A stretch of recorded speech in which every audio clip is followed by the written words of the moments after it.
श्री परमात्मने नमः।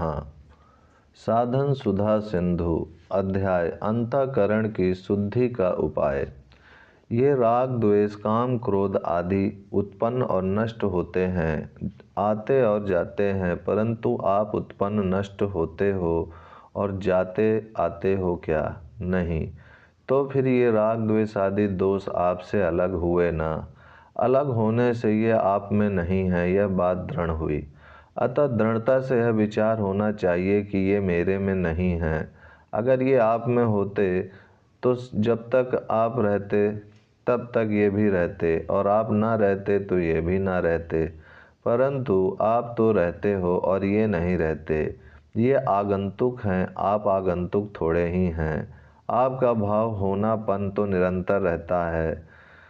गहरी नींद में मैं हूँ ऐसा स्पष्ट भाव नहीं होता, तो भी जगने पर यह भाव होता ही है कि अभी तक मैं सोया था, अब जग गया हूँ। मैं सोया था उस समय मेरा अभाव था, यह नहीं दिखता। अपना भाव तो निरंतर अपने अनुभव में आ रहा है, और इन दोषों का आगंतुकपना प्रत्यक्ष हमारे अनुभव में आ रहा है। इसका भाव और अभाव दोनों हमारी समझ में आते हैं। तात्पर्य यह हुआ कि ये राग द्वेष आदि आपके स्वरूप में नहीं हैं, प्रत्यतु आपके मन बुद्धि इंद्रियों में आते हैं, परंतु शरीर को मैं मेरा मानने से इनके साथ अपने संबंध का अभाव नहीं दिखता। देखो, एक बात बताएं, आप ध्यान देकर सुने। हमारे को संसार के जितने भी ज्ञान होते हैं वे सभी सांसारिक पदार्थ, शरीर, इंद्रियां, अंतःकरण को साथ लेकर ही होते हैं, परंतु स्वयं का बोध शरीर, इंद्रियां, अंतःकरण को साथ लेने से नहीं होता। अब यह जो बात है कि अंतःकरण शुद्ध होने से संसार का ज्ञान साफ होगा, पर स्वरूप का बोध कैसे होगा, इस पर शंका करो।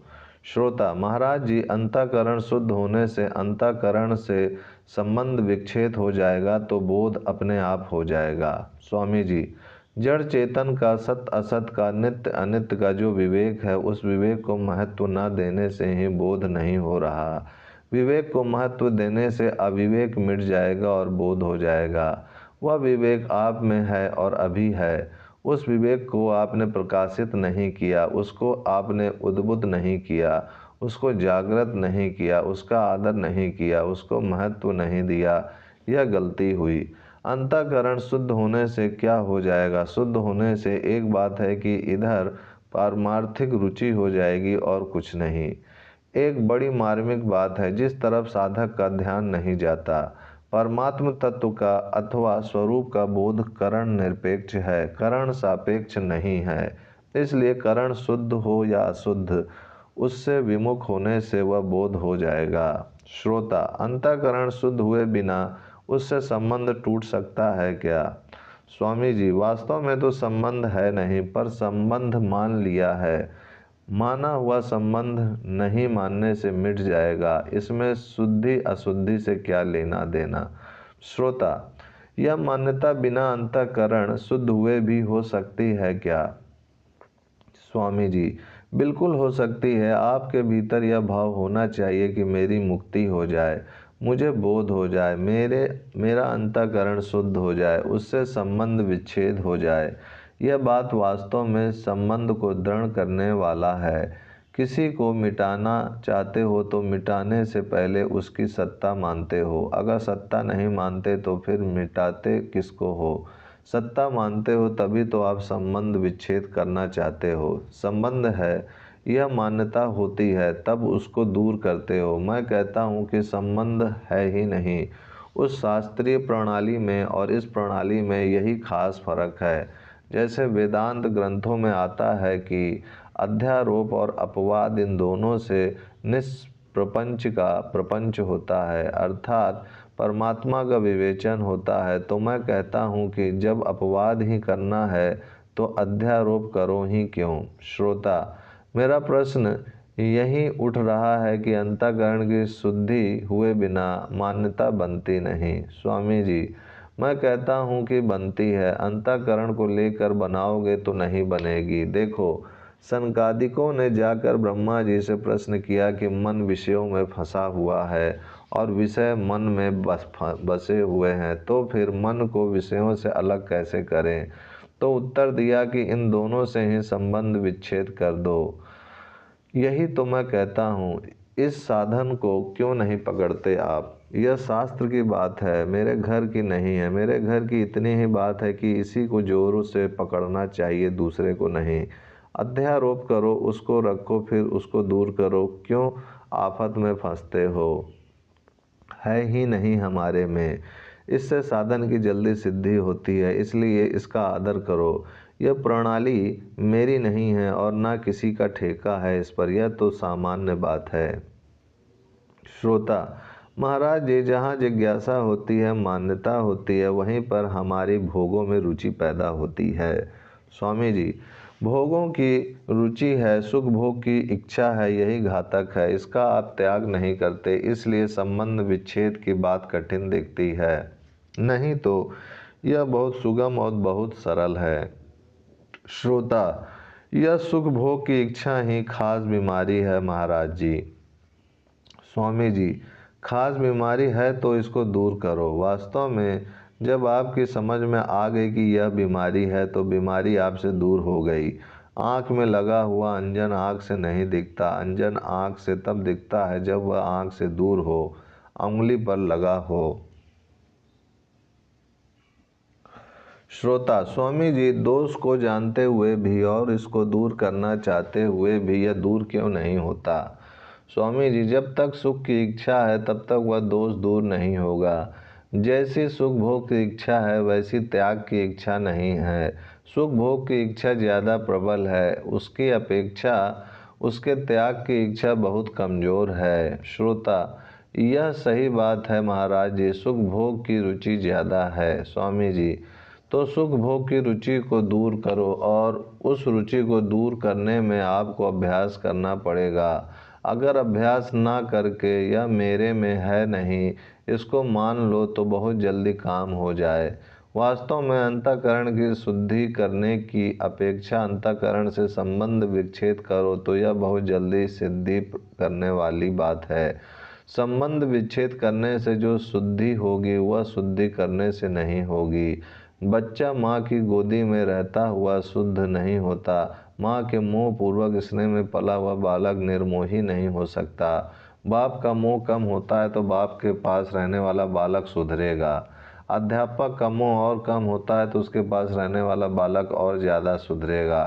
तत्व के जीवन मुक्त का मोह होता ही नहीं, इसलिए उसके पास कोई रहेगा तो वह बहुत शुद्ध हो जाएगा, सुधर जाएगा। इस तरह आप अंतःकरण को अपना मानते रहोगे तो वह शुद्ध नहीं होगा। मेरापन रूपी मल तो लगाते जाते हो और कहते हो कि शुद्ध कर लूँगा। कैसे शुद्ध कर लोगे? मेरा है ही नहीं। यह बात बहुत ही शुद्ध करने वाली है और जल्दी शुद्ध करने वाली है।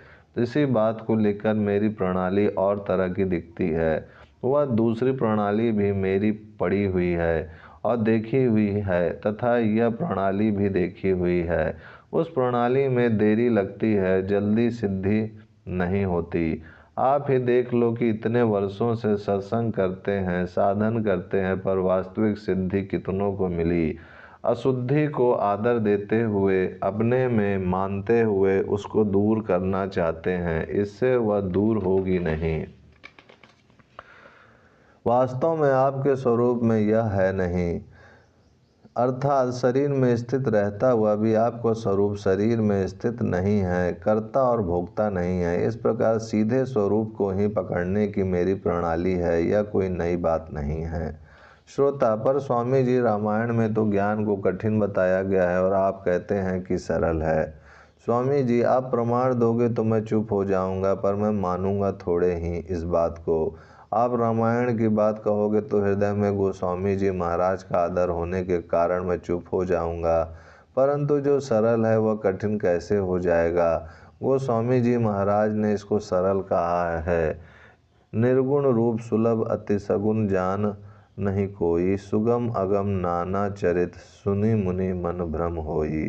यह और किसकी वाणी है, क्या बोलो? श्रोता: महाराज जी, बात समझ में आती तो है, पर आकर भी नहीं आती। स्वामी जी: भाई, बात एक ही है, वह है सुख भोग की इच्छा। इसको आप छोड़ते नहीं। सुख भोग लें और संग्रह कर लें, ये दो चीज़ें हैं। मेरे पास वस्तु हो जाए, रुपया हो जाए, इतना आधिपत्य हो जाए और इनसे मैं सुख भोग लूँ, यह खास बाधा है। न सुख बाधक है और न संग्रह बाधक है। सुख और संग्रह जो इच्छा है, यही महान बाधक है। इस इच्छा से लाभ किसी तरह का नहीं है और नुकसान किसी तरह का बाकी नहीं है।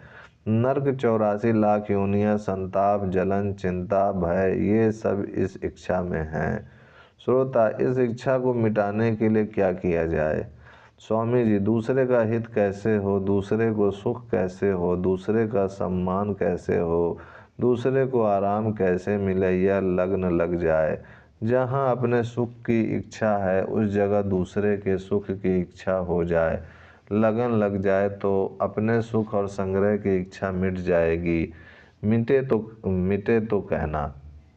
जो दूसरों के हित में रत है, उनको भगवान ने सगुण और निर्गुण दोनों की प्राप्ति बताई है। सगुण की प्राप्ति में बताया है और निर्गुण की प्राप्ति में भी बताया है। यह जो आप ज्ञान मार्ग समझकर इन बातों को टाल देते हो, कृपानाथ ऐसा ना करो।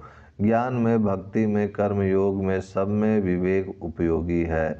विवेक के बिना आपका साधन उपयोगी है। आपका साधन ठीक तरह से चलता ही नहीं। विवेक तो उसके लिए भी उपयोगी है जो स्वर्ग की प्राप्ति चाहता है, सकाम भाव से सिद्धि चाहता है। उसका शरीर तो यहीं रह जाएगा, फिर स्वर्ग जाएगा कौन? इसलिए जो बंधन का कारण है, उसमें भी विवेक जरूरी है। जो अपना उद्धार चाहता है, उसके लिए तो विवेक बड़ा भारी उपयोगी है। जो इसकी उपेक्षा करते हैं, वे गलती करते हैं। भगवान ने तो गीता का आरंभ ही इसी से किया है कि शरीर और शरीरी, देह और देही दो हैं, एक नहीं है। वास्तविकता यही है। इसी वास्तविकता का अनुभव करना है। वास्तविकता का अनुभव नहीं करोगे तो और क्या अनुभव करोगे? श्रोता, विवेक परमात्मा का स्वरूप है क्या? स्वामी जी, हाँ, स्वरूप हो जाता है। विवेक नाम है दो चीज़ों का और परमात्मा है एक चीज़। विवेक परमात्मा में परिणत हो जाता है, विवेकी जगह परमात्मा ही रह जाता है। श्रोता, विवेक को कैसे जागृत करें? स्वामी जी, यही तो मैं माथापच्ची कर रहा हूँ। आप और हम मिल करके अभी कर क्या रहे हैं? विवेक को जागृत करने की बात ही कर रहे हैं। विवेक के लिए अभ्यास जरूरी नहीं है, विचार जरूरी है। अभ्यास से मुक्ति नहीं होती और विचार से मुक्ति बाकी नहीं रहती। ओम शांति शांति शांति।